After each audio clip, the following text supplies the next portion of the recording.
Hey, welcome to Toussaint's Kitchen. Today we're going to be making a revolutionary cake.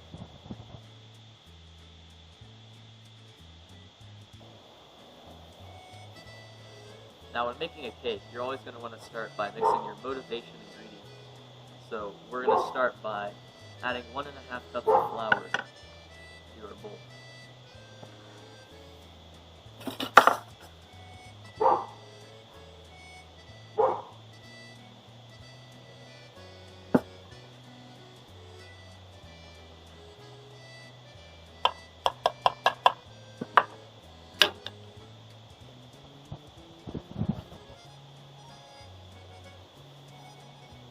The next motivation ingredient we're going to add is brutal working conditions. So we're going to add about 1 3/4 teaspoons of bad working conditions to our cake.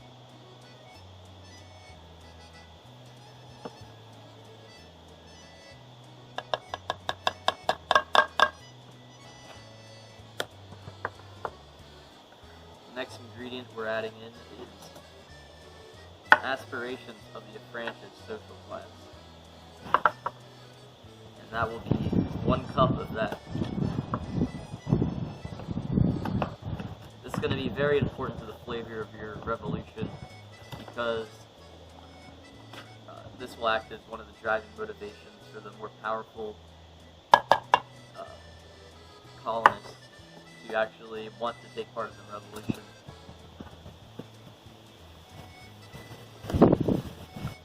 And your final motivation ingredient is going to be unbalanced social classes.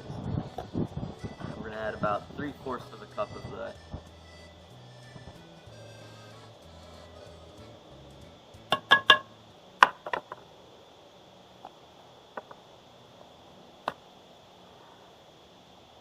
And now mix it together.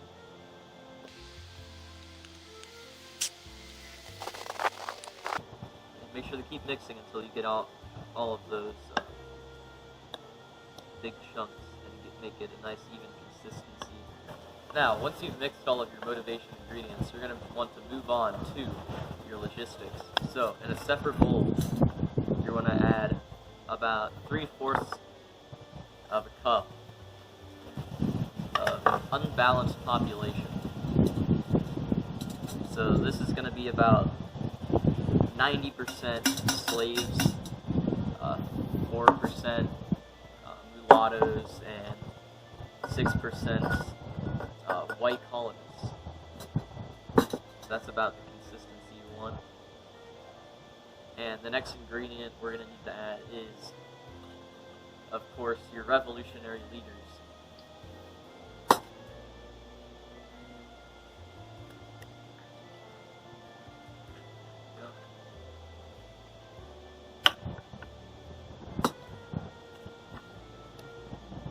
Now, as you're mixing this liquid base, make sure to think about the skilled leaders that are going to take part in the revolution.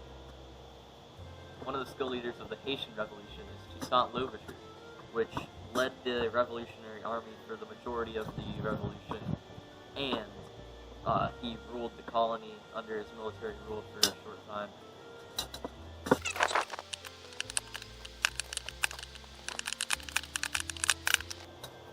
Next, what you're going to want to do is combine your logistics ingredients with your motivation mixture.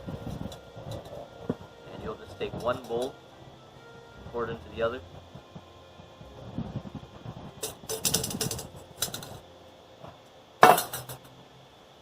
And then make sure you mix it nice and evenly.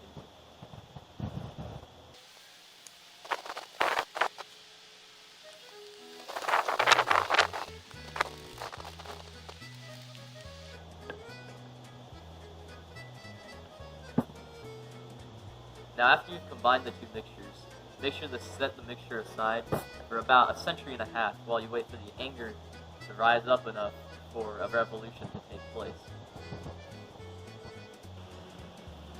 After the anger has risen up enough for a revolution to take place, you're going to want to add your inspiration ingredients. After this, you're going to need 2 teaspoons of the French Revolution.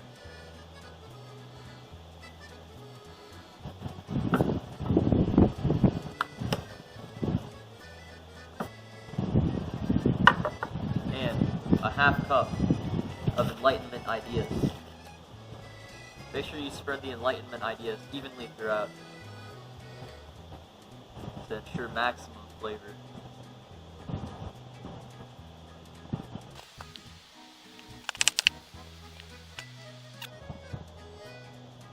The longer a colony has for its citizens' anger to rise, the more vulnerable it will be to inspiration sparking a revolution.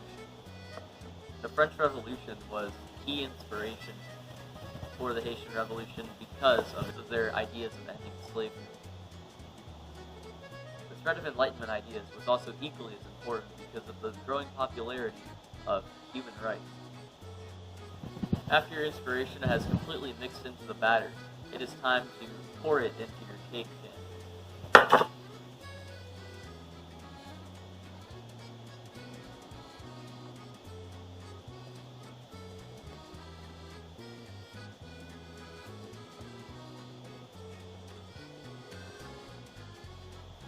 If you follow my instructions carefully, you should end up with cake batter just as smooth as this camera quality. Now it's time for the most important step. Grab your pan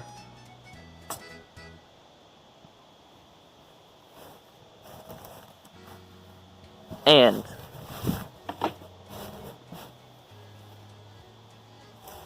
bake it in the oven for about 12 years.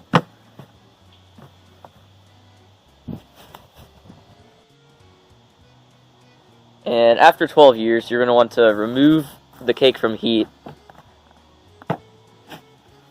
and pour on your final ingredient, which is yellow fever. And you're just going to drizzle this on to taste.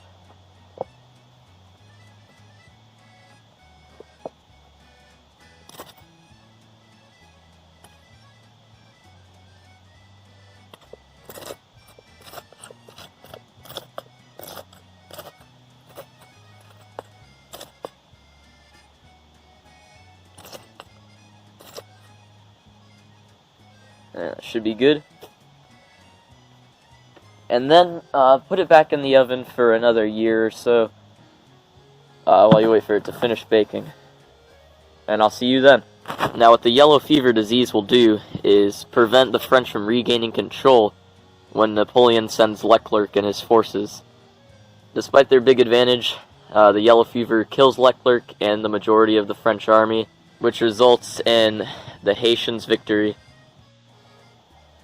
After the additional year of baking has passed, your cake is finished cooking. So, now it's time for the big reveal. It turned out better than I thought. We do this real quick.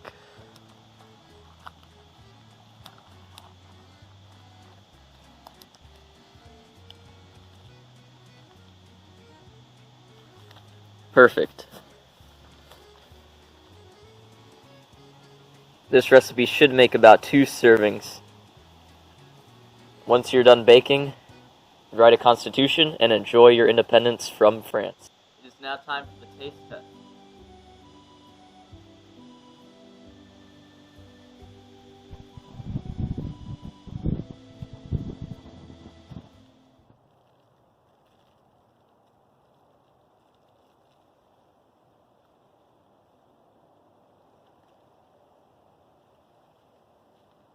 Yes, pretty good.